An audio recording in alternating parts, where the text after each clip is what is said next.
Hi friends, welcome to RamAnis Atrocities. இன்றைக்கி இந்த வீடியோவில் என்ன பார்க்க போகிறோம் அப்படின்னு உங்களுக்கே தெரிஞ்சிருக்கும். இன்றைக்கி என்ன பார்க்க போகிறோன்னா, தீபாவளினாலே முறுக்கு அதிரசம் தான் மெயினாக எல்லார் வீட்லேயும் செய்வோம். முறுக்கு நம்ம ஆல்ரெடி செஞ்சிட்டோம். ஸோ நமக்கு இருக்கிற பெரிய டாஸ்க்கே என்னென்னா அதிரசம் பண்ணுறது தான். ஏன்னா அதிரசம் பண்ணுறது தான் இங்கே நம்மளில் நிறைய பேருக்கு ஒரு பெரிய டாஸ்க்காகவே இருக்குது. இப்போ அதை எப்படி இன்ஸ்டண்ட்டாக செய்யலாம்? இப்போ நாள் நமக்கு கம்மியாக இருக்குது, இப்போ நம்ம மாவு அரைச்சி செஞ்சு எப்போ பண்ணுறதுன்னு யோசிக்க வேணாம். இன்ஸ்டண்ட்டாக இப்போ நீங்கள் நினச்சிங்களா, அரை மணி நேரத்தில் சுவையான அதிரசத்தை நம்ம சூப்பராக ட்ரை பண்ணிடலாம். இன்றைக்கி அதை தான் இந்த வீடியோவில் பார்க்க போகிறோம். வாங்க இன்ஸ்டண்ட்டாக அதிரசம் எப்படி பண்ணணும்னு பார்க்கலாம். அதிரசம் ரெடி பண்ணுறதுக்கு இப்போ நம்ம மிக்சிங் பவுல் எடுத்துகிட்டு அதில் மாவு சேர்த்துக்குவோம். இது என்ன மாவுன்னு பார்த்தீங்கன்னா, அரிசி மாவு தான் எடுத்திருக்கேன். அதுவும் கடையில் வாங்கின அரிசி மாவு தான், நான் வீட்டில் எதுவும் ப்ரிப்பேர் பண்ணலை. இப்போ நான் அந்த ஒயிட் பவுலில் அரை கப்புக்கு அரிசி மாவு எடுத்திருக்கேன். அதே அளவு அரை கப்புக்கு கோதுமை மாவு எடுத்திருக்கேன். அந்த அரிசி மாவையும் கோதுமை மாவையும் வச்சு தான் இன்றைக்கி நம்ம அந்த அதிரசம் பண்ண போகிறோம். அரிசி மாவும் கோதுமை மாவும் ஈக்குவல், அதாவது அரை கப் அரிசி மாவு அரை கப் கோதுமை மாவு எடுத்திருக்கேன். இதுக்கு வெல்லம் எவ்வளோ வேணும்னு பார்த்தீங்கன்னா, 3/4 கப் வெல்லம் போதுமானது. இல்லை எனக்கு இனிப்பு அதிகமாக வேணும்னு நீங்கள் நினச்சிங்கன்னா 1 போட்டுக்கோங்க. ஆனால் இப்போ நான் அரை கப் கோதுமை மாவு அரை கப் அரிசி மாவுக்கு 3/4 கப் வெல்லம் தான் எடுத்துக்க போகிறேன். இப்போ இந்த 2 மாவையும் நல்லா ஒன்றோட ஒன்று மிக்ஸ் பண்ணி ஓரமாக எடுத்து வச்சுக்கோங்க. இப்போ நாம் சர்க்கரை பாகு, அதாவது வெள்ளை பாகு ரெடி பண்ணிக்குவோம்.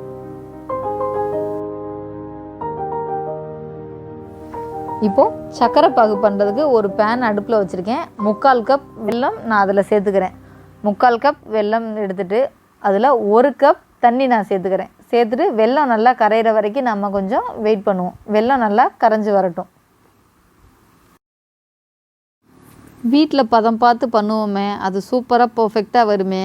இது இப்படி இன்ஸ்டண்ட்டாக பண்ணுறது எப்படி இருக்குமோ என்னமோ, நீங்கள் அப்படியெல்லாம் யோசிக்கவே வேணாம். நீங்கள் பதம் பார்த்து வீட்டில் அரைக்கிற அதிரசம் அதே டேஸ்ட்டில் தான் இந்த இன்ஸ்டன்ட் அதிரசமும் இருக்கும். இதை கண்டிப்பாக நீங்கள் ட்ரை பண்ணி பாருங்கள். அப்போ தான் உங்களுக்கு இதோட டேஸ்ட் என்னன்றது தெரியும்.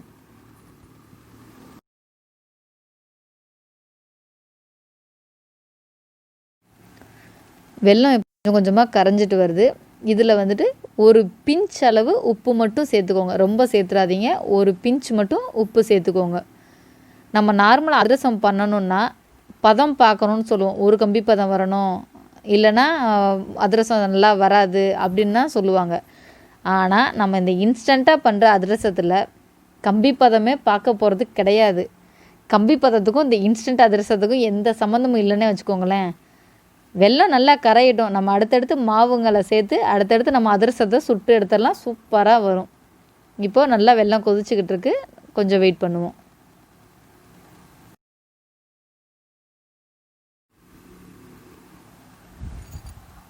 இப்போது வெள்ளைப்பாகு நல்லா கொதிச்சுக்கிட்டு இருக்கு.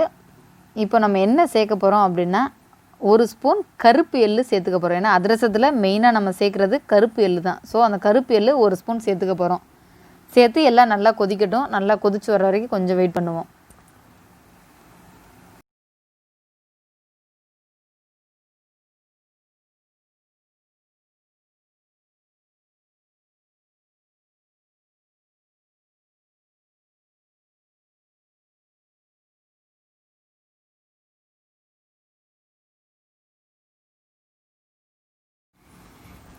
எள்ளு சேர்த்ததுக்கப்புறம் இப்போ தண்ணி நல்லா கொதிக்க ஆரம்பிச்சிருச்சு. இந்த ஸ்டேஜில் நம்ம ஆல்ரெடி மாவு மிக்ஸ் பண்ணி வச்சுருக்கோம் பார்த்தீங்களா, அரிசி மாவும் கோதுமை மாவும். இப்போ அதையும் சேர்த்து கைவிடாமல் நல்லா கட்டி சேராமல் கிளறி விட்டுக்குவோம்.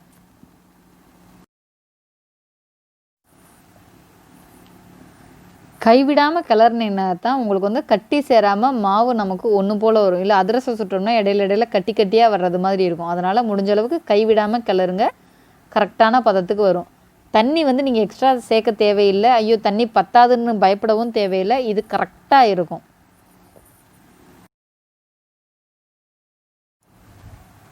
மாவு சேர்த்து நீங்கள் கிளறுமே, என்னடா ரொம்ப தண்ணியாக இருக்கிற மாதிரி இருக்கேன்னு சொல்லிலாம் நீங்கள் யோசிக்க வேணாம். ஏன்னா மாவை போட்டு நம்ம கிளறும் போது இந்த மாதிரி தான் இருக்கும். நீங்கள் நல்லா கிளறி விட திக்காகிடும். நீங்கள் மாவு சேர்க்கும் போதும் சரி, சிம்மிலே வச்சு நீங்கள் கலக்குங்க. ரொம்ப மீடியம் ஃப்ளேம்லேயோ ஹை ஃப்ளேம்லேயோ இருந்தால் டக்குன்னு கட்டி சேர்ந்துடும்.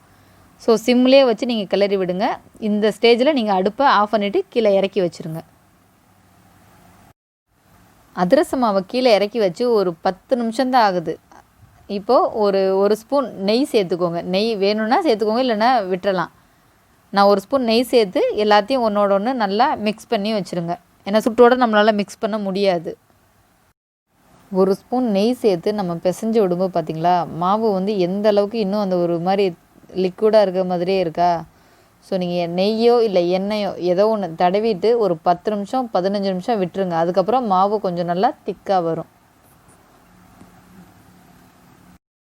சூடு நல்லா குறையட்டும்னு வெயிட் பண்ணி இப்போ ஒரு 15 நிமிஷம் ஆச்சு. நம்ம அப்போ மாவு பிசைஞ்சதுக்கும் இதுக்கும் வித்தியாசம் பார்த்திங்களா. இப்போ மாவு கையில் கொஞ்சம் கூட ஒட்டவே இல்லை. இப்போ அதிரசம் சுடுறதுக்கு குட்டி குட்டி உருண்டையாக நீங்கள் திரட்டி வச்சுக்கோங்க.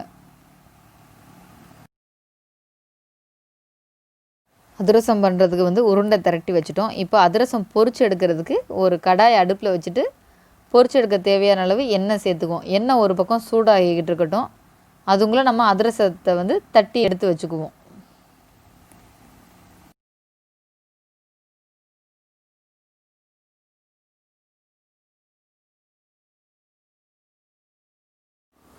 அதிரசம் தட்டி எடுத்துக்கிறதுக்கு ஒரு தட்டு இல்லை கவரு இல்லை வாழை இலை அப்படி ஏதாவது ஒன்று எடுத்துக்கோங்க. என்கிட்ட இப்போ வாழை இலை இல்லை, அதனால் நான் ஒரு கவர் எடுத்துக்கிறேன். அதில் எண்ணெய் நல்லா தடவி விட்டுட்டு நம்ம உருண்டை திரட்டி வச்சுருக்கோம் பார்த்திங்களா அதிரசம் மாவு, அதை கை வச்சே ஒரு அழுத்தம் கொடுத்துட்டு நடுவில் ஒரு ஹோல் போட்டு எண்ணெயில் போட்டு பொரிச்சு எடுத்துக்குவோம்.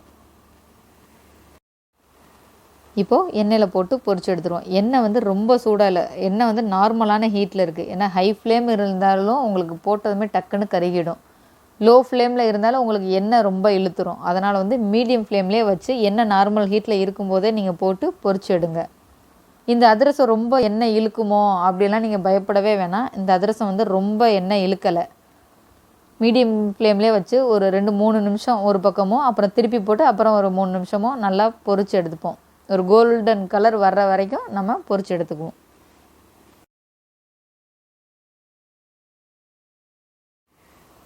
ரெண்டு பக்கமும் திருப்பி திருப்பி விட்டு கலரு 2 பக்கமும் சூப்பராக செவந்து வந்துருச்சு. அதிரசத்துக்கே பர்ஃபெக்டான ஒரு கலர் இருக்கும் பார்த்திங்களா, அந்த கலர் நமக்கு கிடச்சிருச்சு. கலர் மட்டும் இல்லை, டேஸ்ட்டுமே பக்காவாக இருந்துச்சு. இது இன்ஸ்டண்ட்டாக பண்ண அதிரசம் சொன்னால் யாரும் நம்ப மாட்டாங்க. அந்த அளவுக்கு டேஸ்ட்டு பக்காவாக இருந்துச்சு. அதை அரிசியை ஊற வச்சு அதை அரைச்சி 2 நாள் மாவு எல்லாத்தையுமே மிக்ஸ் பண்ணிவிட்டு 2 நாள் வெயிட் பண்ணி நம்ம அந்த அதிரசம் சுட்டு எடுக்கிறதுக்கு இது இன்ஸ்டண்ட்டாக பண்ண அதிரசம் சும்மா பக்காவாக இருந்துச்சு. திரும்பவும் சொல்கிறேன், எண்ணெய் அடுப்பை வந்துட்டு ஹை ஃப்ளேம்லேயும் வச்சிடாதீங்க, லோ ஃப்ளேம்லேயும் வச்சிடாதீங்க, மீடியம் ஃப்ளேம்லேயே வச்சு பொரிச்சு எடுங்க.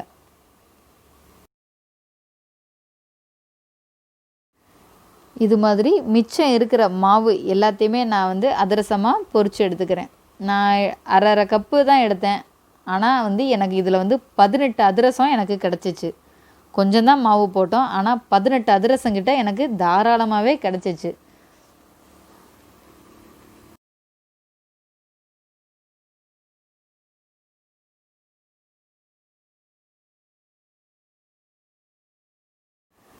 நான் எல்லா அதிரசமுமே சுட்டு எடுத்துட்டேன். பார்க்குறதுக்கே எவ்வளோ சூப்பராக இருக்குன்னு பார்த்தீங்களா. நம்ம இன்ஸ்டண்ட்டாக அதிரசம் செம்மையாக பண்ணி எடுத்துட்டோம். இது மாதிரி நீங்களும் உங்கள் வீட்டில் இருக்கிறவங்களுக்கு செஞ்சு கொடுங்க. ஐயோ டைம் இல்லையே, மாவு அரைக்க நேரம் இல்லையே, நீங்கள் அப்படிலாம் யோசிக்கவே வேணாம். அரிசி மாவும் கோதுமை மாவும் இருந்தாலே போதும், நம்ம சூப்பராக அதே டேஸ்ட்டில் அதிரசத்தை செம்மையாக பண்ணிடலாம். ஸோ இந்த தீபாவளிக்கு நீங்களும் கண்டிப்பாக இந்த அதிரசத்தை ட்ரை பண்ணி பாருங்கள். உங்கள் வீட்டில் இருக்கிறவங்களுக்கும் செஞ்சு கொடுங்க. எப்படி இருந்துச்சு, அதிரசம் எப்படி வந்துச்சுன்னு சொல்லிட்டு மறக்காமல் எனக்கு இன்பாக்ஸில் கமெண்ட் பண்ணுங்கள். நெக்ஸ்ட் ஒரு சூப்பரான வீடியோவோட உங்களை வந்து மீட் பண்ணுறேன்.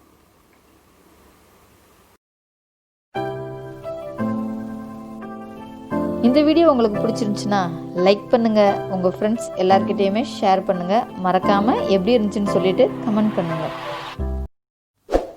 நம்ம சேனலை இது வரைக்கும் சப்ஸ்கிரைப் பண்ணாதவங்க ரமணிஸ் அட்ராசிட்டிஸ்க்கு சப்ஸ்கிரைப் பண்ணிக்கோங்க. கூடவே வர பெல் பட்டனை கிளிக் பண்ணிக்கோங்க. தேங்க்ஸ் ஃபார் வாட்சிங்.